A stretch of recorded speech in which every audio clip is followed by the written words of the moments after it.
शुरू। नमस्कार किसान भाइयों, आज हमारे YouTube चैनल फार्मर्स बिलीव पर आप सभी का स्वागत है। आप सभी हमारे वीडियोस को देखें, उनसे यह जानें कि किस प्रकार किस फसल का प्रबंधन किया जा सकता है। आज हम आए हुए हैं अमेठी के ही गांव में, जहां पे हम आपको यह बताएंगे कि जीवामृत है उसके क्या फ़ायदे हैं, उसके क्या नुकसान हैं, उसे किस प्रकार से बनाया जा सकता है, क्या क्या आवश्यकताएं हैं, उसमें क्या क्या चीज़ें लगती हैं, यह आपकी जैविक खेती के लिए एक विकल्प है या इससे क्या क्या फ़ायदे हैं। सभी किसानों को फार्मर्स बिलीव की ओर से सभी का स्वागत। और हम आपको यह बताएंगे कि जीवामृत किस प्रकार से तैयार कर सकते हैं। अब जीवामृत के लिए जो आवश्यक सामग्री है वह इस प्रकार से है कि उसके लिए आपको गोबर लगेगा, बेसन लगेगा। बेसन किसी भी आटे का, मतलब किसी भी दालों का हो, आपको वो लगेगा। उसके बाद आपको गोबर लगेगा। गोबर के बाद आपको लगेगा जो गौमूत्र है, गौमूत्र लगेगा। उसके बाद आपको लगेगा जो है पानी के बाद एक ड्रम में ले लेंगे, ड्रम में इन सब चीज़ों को लेंगे। और जो मेन चीज़ है वह यह कि बरगद या पीपल के पेड़ के नीचे की मिट्टी को लेंगे। अब उसको क्यों लेंगे? वहाँ की मिट्टी जो होती है वर्जिन सॉइल होती है, रिच सॉइल होती है। तो इस प्रकार से अब हम इसके एक आपको प्रक्रिया बताते हैं कि इसको किस प्रकार से बनाना है। आपको एक टप लेना है, जो कि टप लेके उसमें आपको सबसे पहले गोबर डाल लेना है, पानी थोड़ा सा डालना है, फिर गोबर ऊपर से डाल लेना है।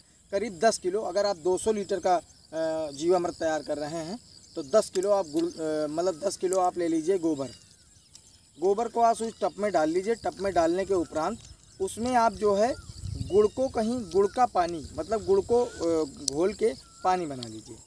तो पानी जो गुड़ का पानी है वो आपको डाल लेना है उसमें, और डंडे से उसको मिला देना है एक टप में अलग। अभी आपको ड्रम में नहीं डालना है। फिर उसके बाद उसमें आपको गौमूत्र डाल के उसको एक मतलब पतला सा द्रव बना लेना है। और ड्रम में आपने जो पानी ले रखा है उसमें आप उसको पलट देंगे। उसके बाद उसी में आप जो है बेसन को भी दूसरे टप में गोबर डाल के, जो बचा हुआ गोबर है और बची हुई जो आपकी वो है, तो उसको डाल के सबको मिला लेंगे और गौमूत्र डाल देंगे।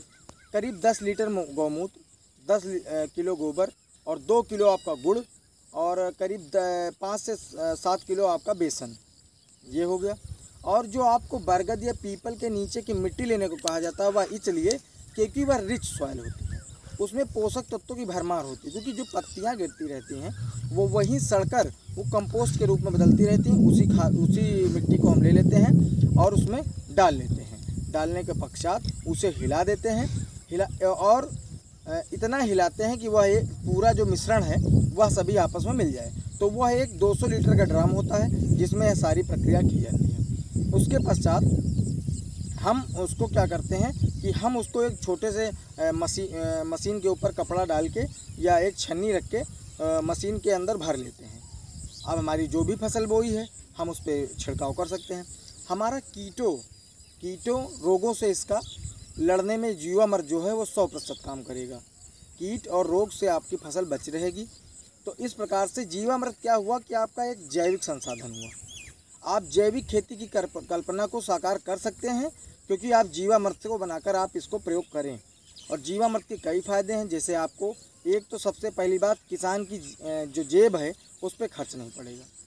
जेब पे जब खर्च नहीं पड़ेगा तो किसान की खेत का खर्च कम होगा तो उसकी आय बढ़ेगी, और खेत में खर्च ज़्यादा होगा तो आय घटेगी, जाहिर सी बात है।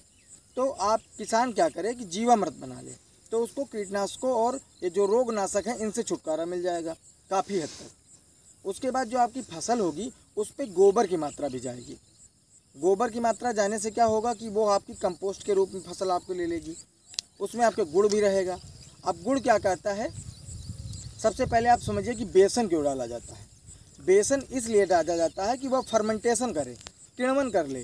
किण्वन का क्या तात्पर्य है, जो आपके जब मटेरियल जो डाला जाता है उसको एक सड़ा दे।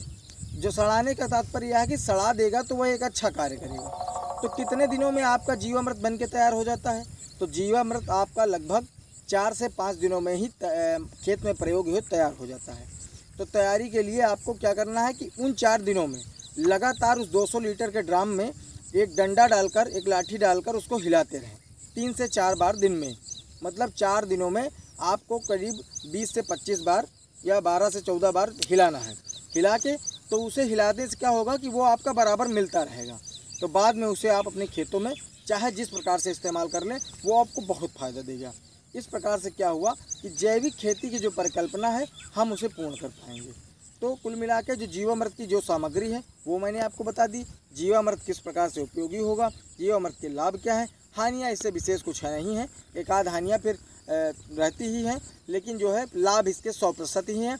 और आप किसान भाई इस फसल को, इस जीवामृत को ज़रूर ट्राई करें, जिससे आपकी फसल दिन दोगुनी रात चौगुनी की तरह बढ़े और आप एक किसान खुशहाल बन सके। मेरा जो मेन मकसद है किसानों को एक ऐसी चीज़ों के बारे में बताना जिनका उपयोग करके वो अधिक लाभ कमा सके। और आप सभी का धन्यवाद। और अगर आप चैनल पर नए हैं तो वीडियो को सब्सक्राइब जरूर कर लेना, लाइक शेयर कमेंट करते रहें और हमारे चैनल को शेयर भी करते रहें। जय हिंद, जय भारत, जय वंदे मातरम। धन्यवाद।